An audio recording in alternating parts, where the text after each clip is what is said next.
Hello and welcome to Forever Blue Shirts. This time we're doing Mike Rupp a little bit nicer than we did last time, getting him on his birthday last time out last year. Mike, how are you doing today? I'm good. Hey, you guys didn't know it was my birthday, so you probably would have rescheduled, but I was good with it. I'm glad to do it then. I'm glad to do it now and catch up with you guys again. Back talking about the Rangers in a different spot than they were at the start of last season. A little bit calmer expectations, I would say, than what a lot of people were assuming last year. For a guy on this Rangers team, you don't have as calm expectations for. It's Kaapo Kakko. Why do you believe he's going to have a breakout year this year?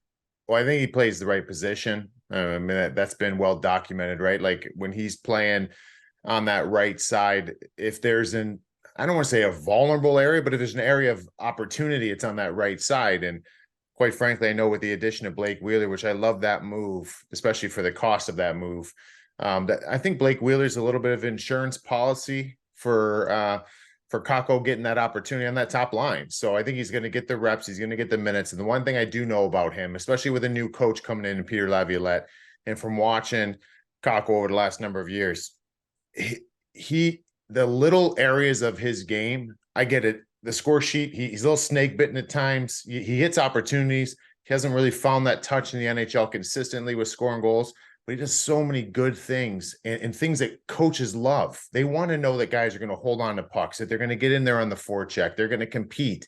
And those are all areas that he thrives. And actually his underlying numbers are fantastic in those categories. So by that regard, he's going to get an opportunity. But he's also, I think Peter Laviolette's going to love him. I think he's going to love what he brings, and that's going to even solidify those opportunities. So, I wouldn't be surprised if he's pushing high 20s, possibly 30 goals this year. And I'm excited to watch him play because I think he's put in the time, and it's his time to shine now. Yeah, you're definitely making a lot of Ranger fans happy talking about Kaapo Kakko with 30 goals, even in that realm of 25, 30 goals. Someone that didn't make Ranger fans very happy, I'm not going to name names, might be a coworker of yours, may not be a coworker of yours, but in a certain list that talked about top 5 defensemen, he did not have Adam Fox on that list.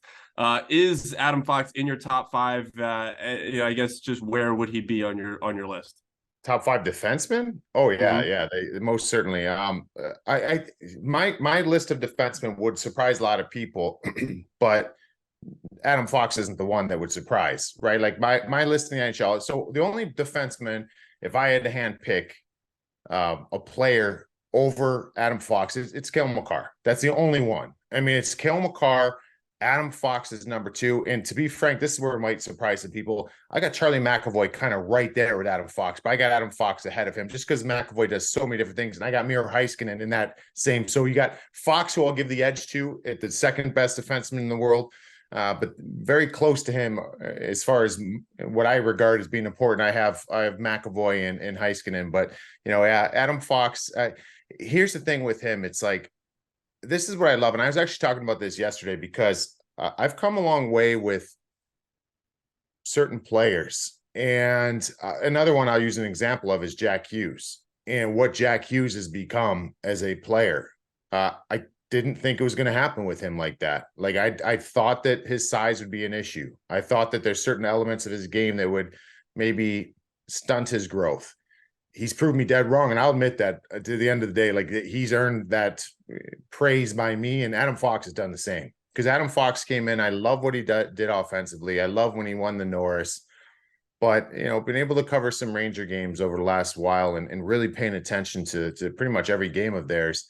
This guy's just different, and he controls things. He controls the pace of the game. I mean, his vision, his calmness. I've never played with Scott Niedermayer, who I think is probably one of the most underrated defensemen to ever play the game. I never saw a defenseman with more composure with the puck. Adam Fox has more composure than Scott Niedermayer, and that's huge because he's always hounded. He gives that little shimmy, little shoulder shake. He's out of it. His deception on the ice. Like if you talk about Magic Johnson, the way that we've seen him play basketball and on the fast break, the no look passes, and he's always selling something different. That's Adam Fox. I mean, everything screams to you should be able to control this guy because he can skate, he can move, he's a good skater. He's not like phenomenal. Like he's not blowing you away with his skating ability. His size, he's not blowing you away with. There's nothing really he's blowing you away with except his hockey IQ. It's off the charts. Mike Johnson, who I work with NHL Network, was like, this guy it's a game of chess out there. And that's how, and by watching him play, it's just everything slowed down. He's playing the game at a different speed. And he's thinking a few moves in front of everybody. And he's incredible. He's the second best defenseman in the world. And quite frankly, he's not that far off Cale Makar for number one, in my opinion. So I wasn't alive to see Brian Leetch in his prime. Is it as close to Brian Leetch as a lot of people say with Adam Fox? It's funny you say that, because quite frankly, I didn't really watch Leachy that much either. Like, you know, I think it's more so where I grew up and didn't have access to watching a ton of hockey. But I certainly knew who Brian Leetch was, and I played against him very briefly when kind of our careers paths have crossed. But yeah, I mean, from talking to people, yeah, there was just there's certain players that have changed the game, and as far as I'm concerned, in NHL history, from that position of defense. Bobby Orr is the one we're always going to talk about. He changed the way that defensemen will ever play the game. I think, you know, and what that's like in the 70s. And then you've got in the 80s, it's Paul Coffey. And in the 90s, for me, it's Brian Leetch. Brian Leetch was another one who kind of pushed that envelope. And sure, there was other ones too along the way, but ones that really changed the game. And it wasn't until this last year with Erik Karlsson that we saw another defenseman get 100 points since Brian Leetch did. So, and Erik Karlsson's the other one who, in that 2010 type range, was that next guy to push it. Cale Makar, Adam Fox are those ones now that are kind of keep changing the game. But yeah, I'd say that there's a lot of similarities with size, a lot of similarities with these guys don't get hit. They take inventory all over the ice. They got great vision. They're elusive. They manipulate the game. And that's incredible, because you're talking about the best league in the world. And these guys are like Brian Leetch and Adam Fox. They're outsmarting the opponent. That's impressive. Definitely being a Harvard grad helps you out in that aspect. Yes. But you mentioned Jack Hughes. Ranger fans a little bit different with their number one overall pick in Alexis Lafreniere getting a 2-year bridge deal this year. Just kind of what that means for his future, and, you know, is there hope for Ranger fans that he can still maybe not turn into a Jack Hughes, but, you know, better than what we've seen from Lafreniere so far? Yeah, absolutely. I mean, look at some of the other guys in the past. I mean, Ryan Nugent-Hopkins is a good example. He's a first overall pick. It took a little longer. I mean, he just had over 100 points this last year. I mean, again, I think he had 50 some on the power play with that Edmonton power play that's unbelievable. But when you talk to people in Edmonton, Ryan Nugent-Hopkins is a glue guy on that team. You need him to play wing, you need him to play center, penalty kill, power play, whatever it is. He's that guy that can elevate and move all over the lineup. We haven't really seen that from Laff yet, but we didn't see that from Nugent-Hopkins early on in his career either. I mean, I'll go to Nico Hischier. Nico Hischier didn't blow anybody away in the first couple of years. Everybody's thinking, oh man, the Devils finally they get this pick and it's not going to. He was unbelievable last year. He's a superstar. So this guy, he's going to get opportunity now. And that's been the one thing. And I don't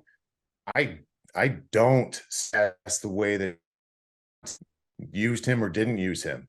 This team needed to win, and you're in the winning now business. It was a totally different situation than the Edmonton Oilers and the New Jersey Devils with their picks. Those teams stunk. So you're going to, like Connor Bedard this year, he's going to play. And when he struggles, he's still going to get thrown over the boards and play in the same positions. Why? Because Chicago's like a borderline American Hockey League team. Like, I'm just being real. Like, they're not going to be good.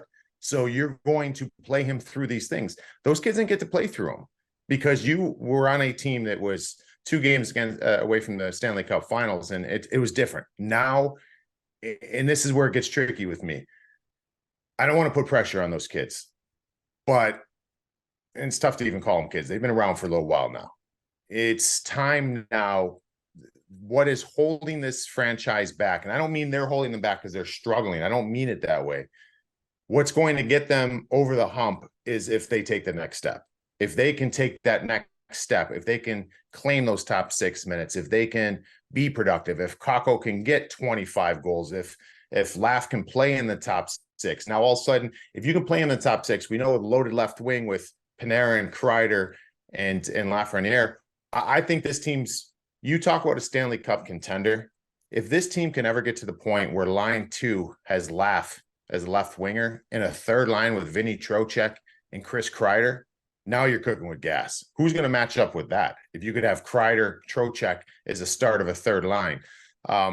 That's where this is at with it. These players, if they hit right now and can take that next step, it's huge. And another one I'll throw in there too, Filipino had a career year last year. Filipino, I'm ready for him to be a superstar. And if he can do that, I mean, these are all ifs. Even if one of these guys of these three can hit, two of them can hit. I mean, geez, if all three take a step this year, this will be a Stanley Cup favorite team for me. Yeah, you took the words right out of my mouth. It seems like we always forget about the guy who's produced probably the most out of the three kids that are, so-called in his NHL career in Filipino, from a kid to probably a guy that would like to be called a kid, Blake Wheeler at 37. Just what your expectations for him are coming into his first year in a new environment. So a lot of times when we look at players signing and we see certain thresholds, you see there's certain standards that are set with how players are paid. And I don't have the numbers in front of me, but I think Blake Wheeler was high 50, 60 points last year in Winnipeg on a not so great team. That's worth more than 800 grand. Like, they signed him for 800 grand. Like this guy's he's going to provide. He's going to outplay that contract. I think that's pretty obvious. And he was obviously a leader in this league. He understands he's a big body.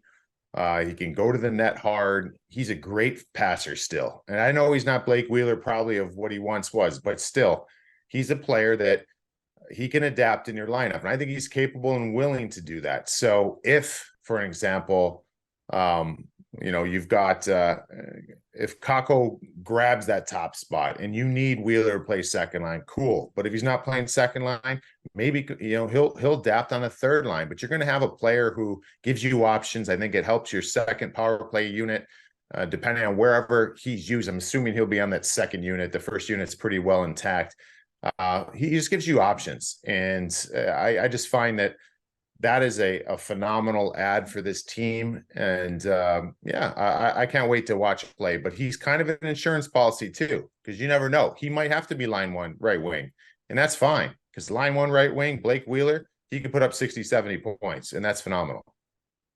Yeah, absolutely. And I guess kind of if he's able to have that kind of I don't want to say underrated season, but a guy that's getting paid $800,000, you wouldn't really expect to have a top tier 60-point season. Where do you see the Rangers going in the Metro and the East if guys like you mentioned are able to kind of hit this year?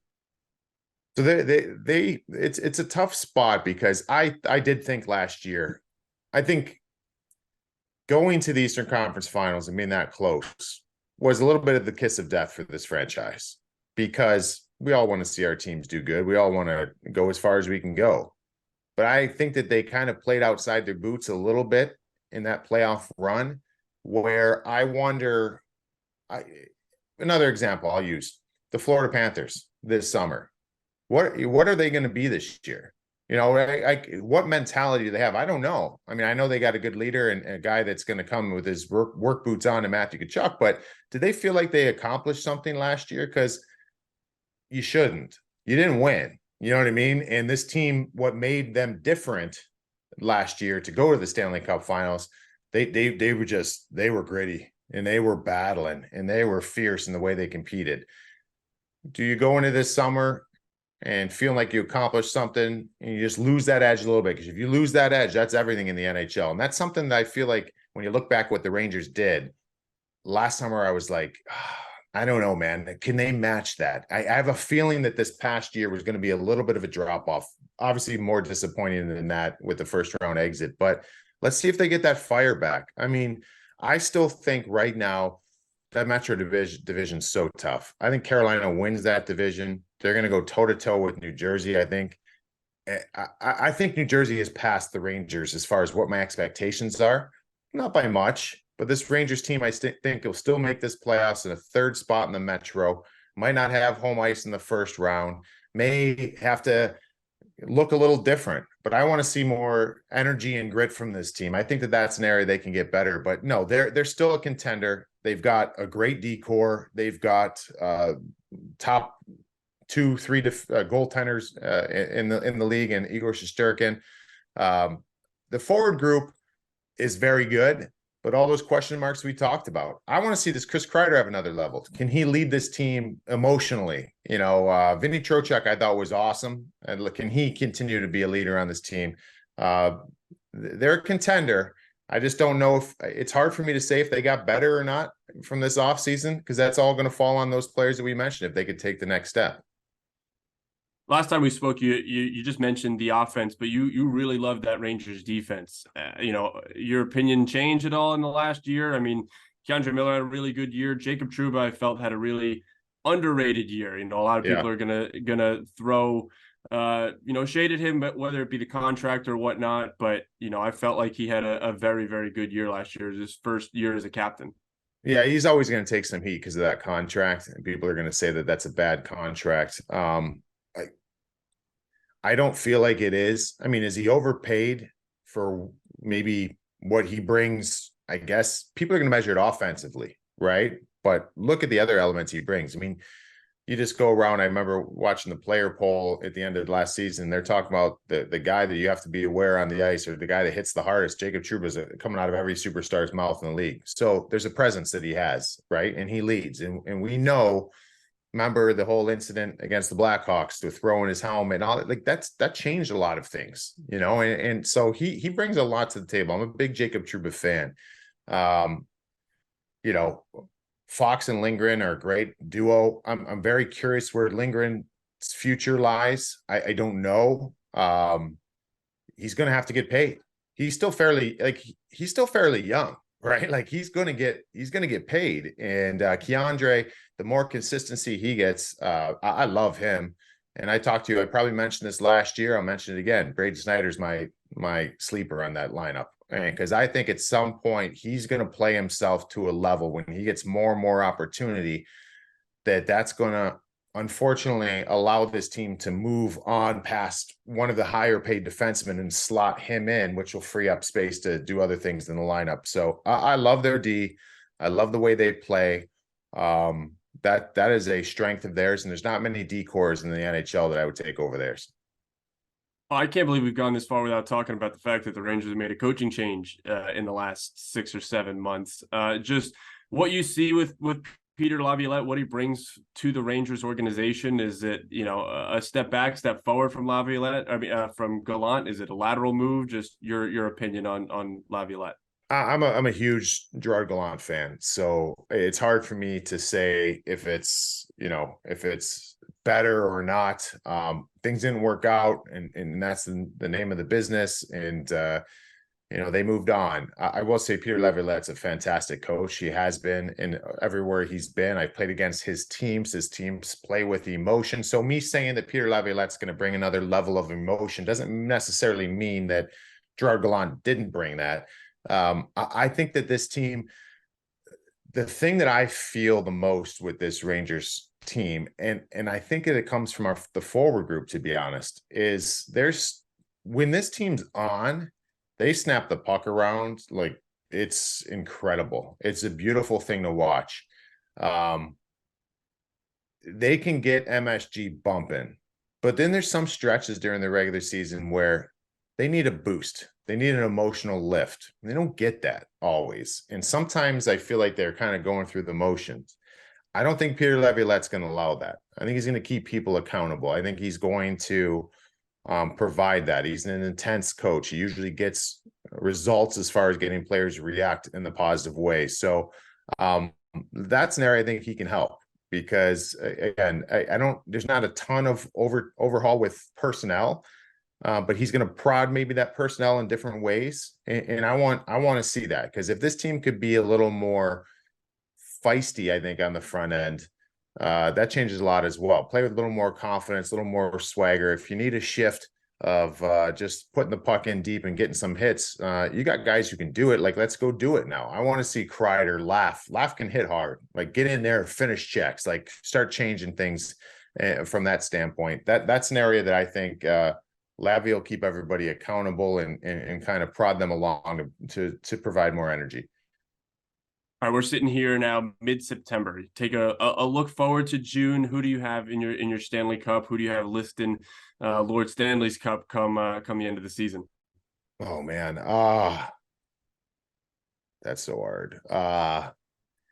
Vegas was really good last year, and I think they're going to be the same. And they're one of those teams that they might not even they might not have the best record in the Western Conference, but they check so many boxes. We saw it in the playoffs. When they get going, they're tough. So I'm going to still give them the West right now.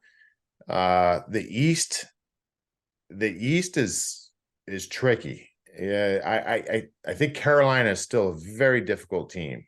If they can get timely scoring and stay healthy, that could be a huge difference for them. But again, the Eastern Conference, I mean, I've probably got New Jersey, New York, Carolina. I like all of them better than I like Toronto. I like all of them better. Boston's not going to be in that mix, I don't believe, anymore as a top end. What is Tampa going to be? Tampa's a little bit of a sleeper for me, but I mean, the Rangers got just as good of a chance as anybody in the East, and it's all going to be those things I think we talked about. If those things are answered and what can be done, but I'll say right now, Stanley Cup Finals. I'll say Carolina and Vegas, but it's up for grabs in that East. All right, Mike, really appreciate your time. Before we leave, you just want to remind everybody to subscribe to the YouTube channel, keep up with everything that's happening with the Rangers on our website, foreverblueshirts.com. Mike Rupp, really appreciate the time and hope to see you soon. Sounds good. Thanks.